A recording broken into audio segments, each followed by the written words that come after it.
जय भीम, नमो बुद्धाय। स्वागत है आप सभी का आपके अपने चैनल अनमोल इतिहास में।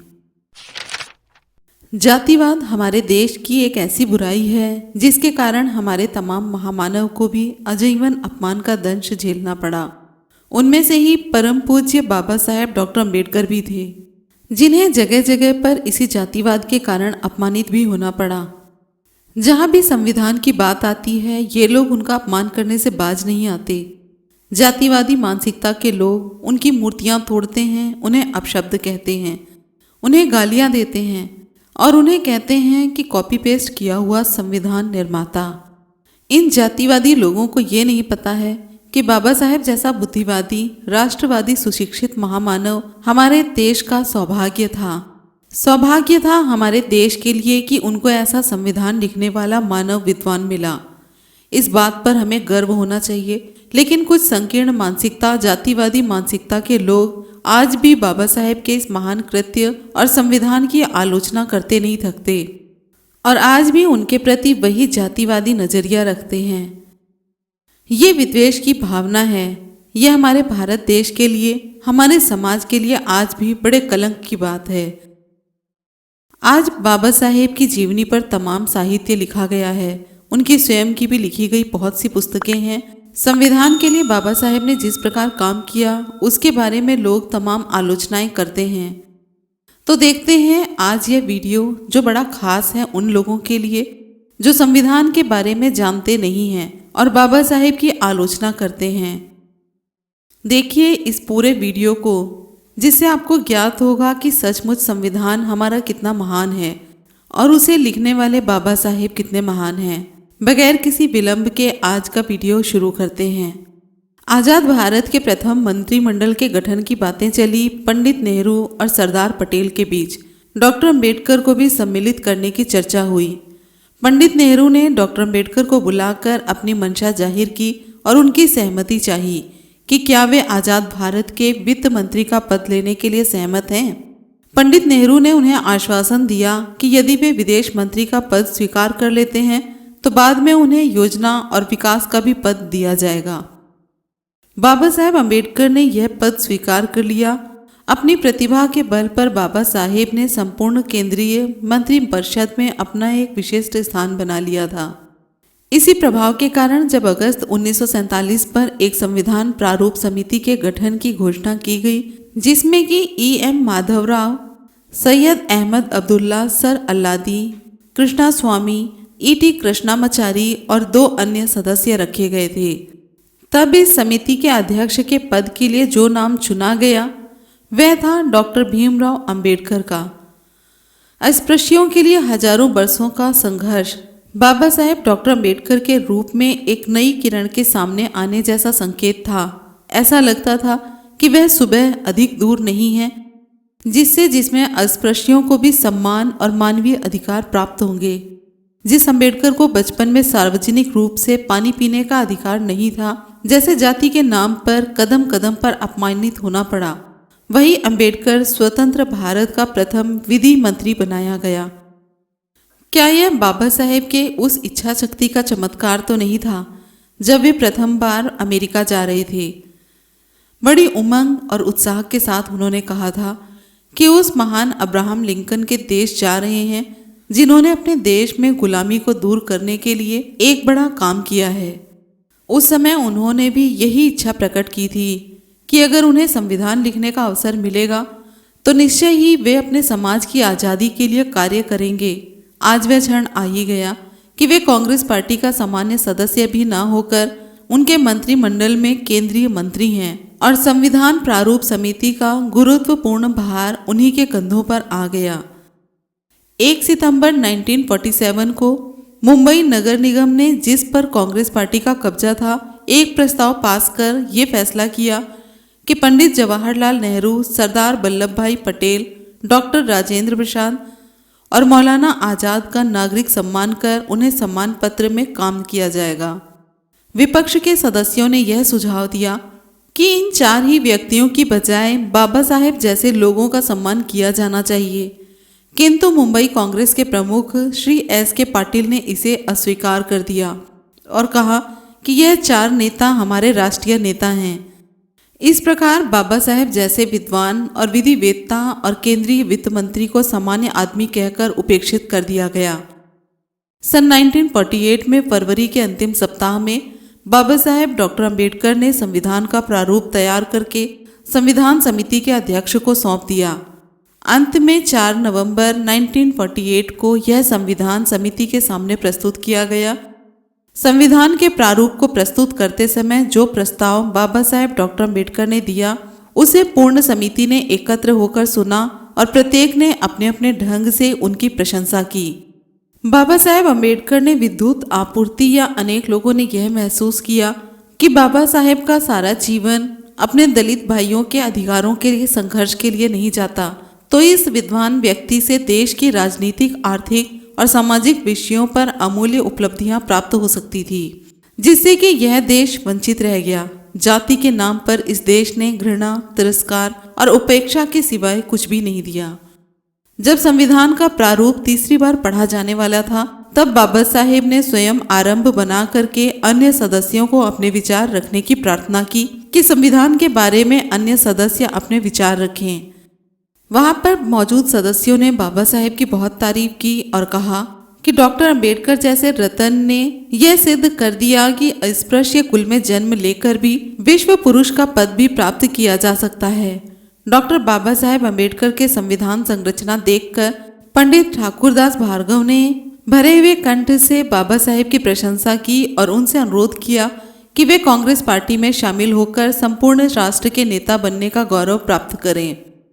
इस प्रकार अनेक सदस्यों ने बाबा साहेब डॉक्टर अंबेडकर की विद्वता की स्तुति की। अंत में नए संविधान का शिल्पकार अपने विचार प्रस्तुत करने के लिए उठा तो सदस्यों ने तालियों की गड़गड़ाहट से उस महान शिल्पी का स्वागत किया। सर्वप्रथम बाबा साहेब अंबेडकर ने यह घोषणा की कि वह अस्पृश्यों के अधिकारों की सुरक्षा को लक्ष्य मानकर संविधान समिति में सम्मिलित हुए।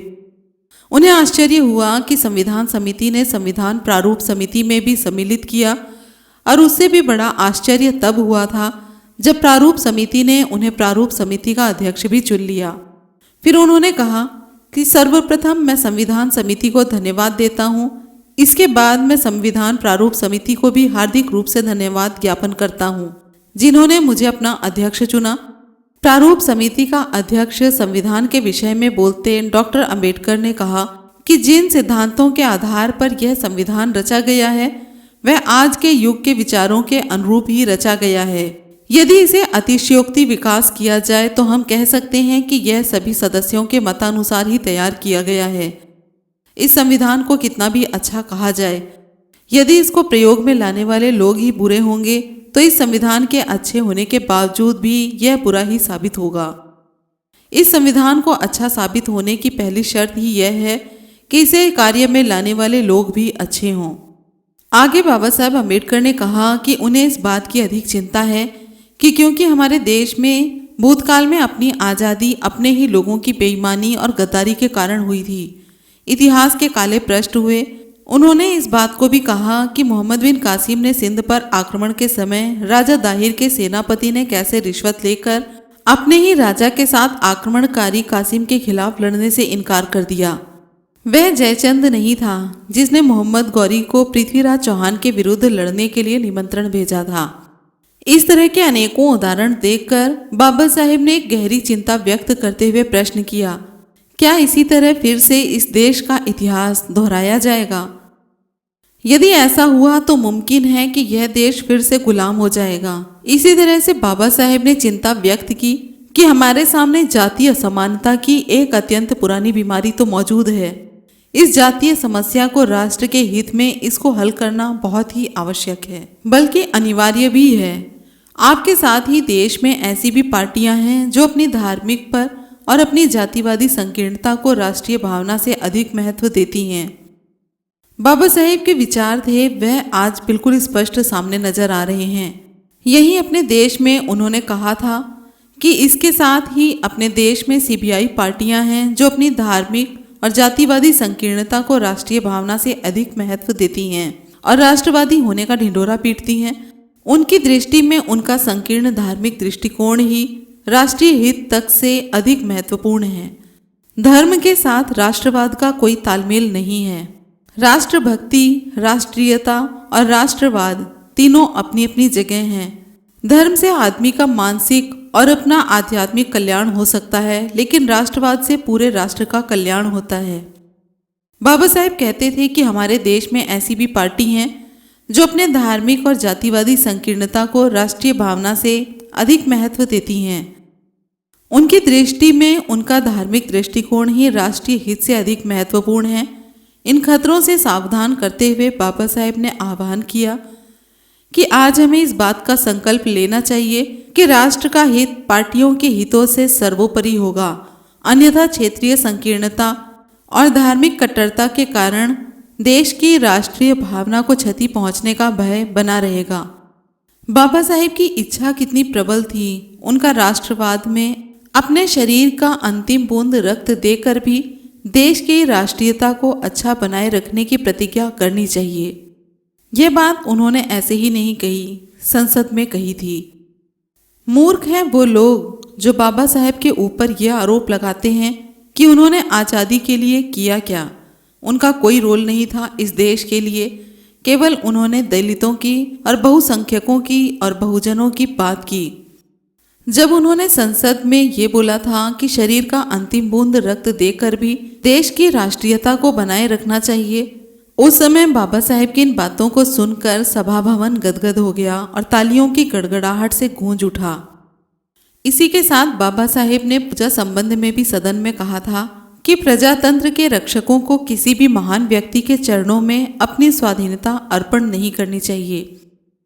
ये विचार आज के समय में बहुत ही प्रासंगिक हैं, बहुत ही काम में आने वाले हैं।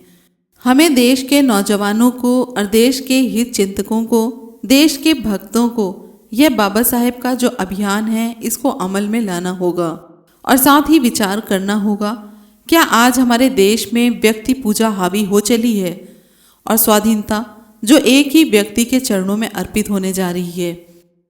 हमें किसी व्यक्ति के ऊपर केंद्रित नहीं होना है। यह लोकतंत्र की खासियत होनी चाहिए कि जो देश के हित में है, जो राष्ट्र के हित में है और जो व्यक्ति भारत के हित में सोचता है उसका हमें अनुकरण करना चाहिए।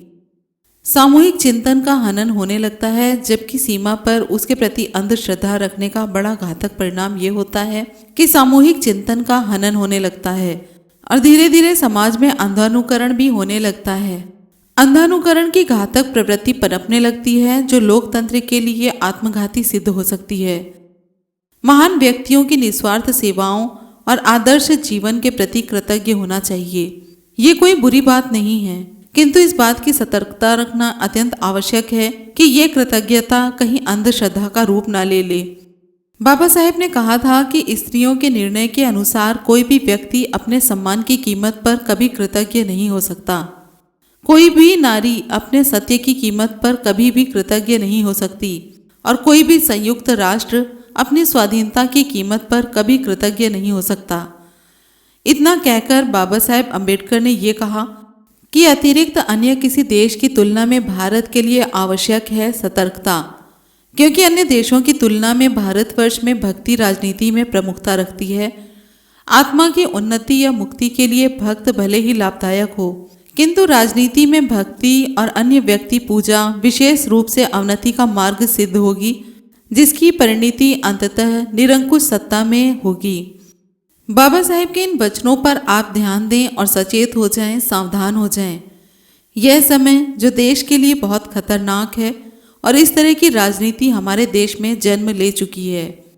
एक और चेतावनी बाबा साहेब ने सदन को दी थी, वह थी लोकतंत्र की सुरक्षा। उन्होंने कहा कि केवल राजनीति लोकतंत्र से ही हमें संतुष्टि नहीं होनी चाहिए। राजनीतिक स्वाधीनता के बाद सामाजिक और अंत में आर्थिक लोकतंत्र की ओर अग्रसर होने की लक्ष्य रखना चाहिए। राजनीतिक आज़ादी अधिक दिनों तक स्थायी नहीं रह सकती जब तक इस आधारशिला सामाजिक स्वतंत्रता पर लटकी हो। इसके अंतर्गत जीवन में स्वतंत्रता तथा समानता एवं व्यवस्थापित न किया जाए। यह तीनों मिलकर अवैध त्रिमूर्ति होती हैं। क्या स्वतंत्रता, समता और बंधुत्व ये तीनों मिलकर अवैध प्रवृत्ति होती हैं। अब हम सबको सावधान होने की ज़रूरत है, बाबा साहेब को याद करने की ज़रूरत है। याद करिए बाबा साहेब ने क्या कहा था। उन्होंने कहा था कि आप इस तथ्य से इनकार नहीं कर सकते कि हमारे देश में इन दोनों ही बातों की हमेशा कमी रहती है, बंध्यता और क्षमता की।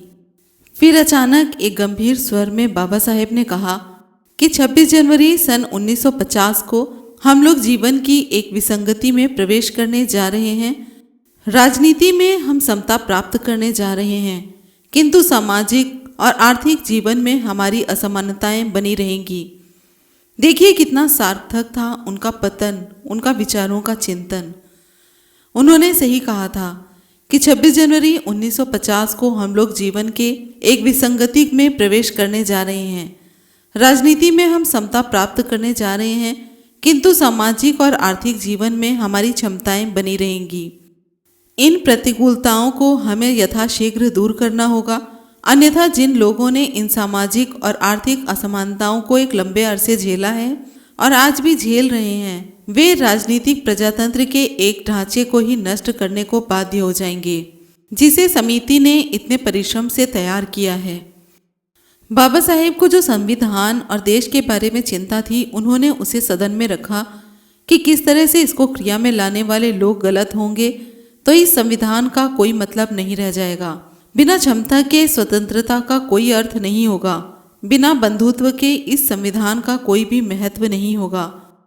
उन्होंने कहा कि राजनीति में व्यक्ति पूजा नहीं होनी चाहिए, अंधभक्ति नहीं होनी चाहिए, अंधश्रद्धा नहीं होनी चाहिए। ये सब होने के कारण उस व्यक्ति विशेष को निरंकुशता की ओर ले जाता है, वह निरंकुश हो जाता है। इस प्रकार की चिंता करना जीवन की वजह थी और आज वह हमारे सामने है। तो देश को इससे सबक लेना चाहिए, बाबा साहेब के विचारों को पढ़ना चाहिए, उनका चिंतन करना चाहिए। अगर आपको वीडियो पसंद आया हो तो ज़्यादा से ज़्यादा शेयर करें, वीडियो को लाइक, कमेंट और शेयर ज़रूर करें, चैनल को सब्सक्राइब करें। फिर मिलेंगे अगले वीडियो में। जय भीम, नमो बुद्धाय, जय संविधान।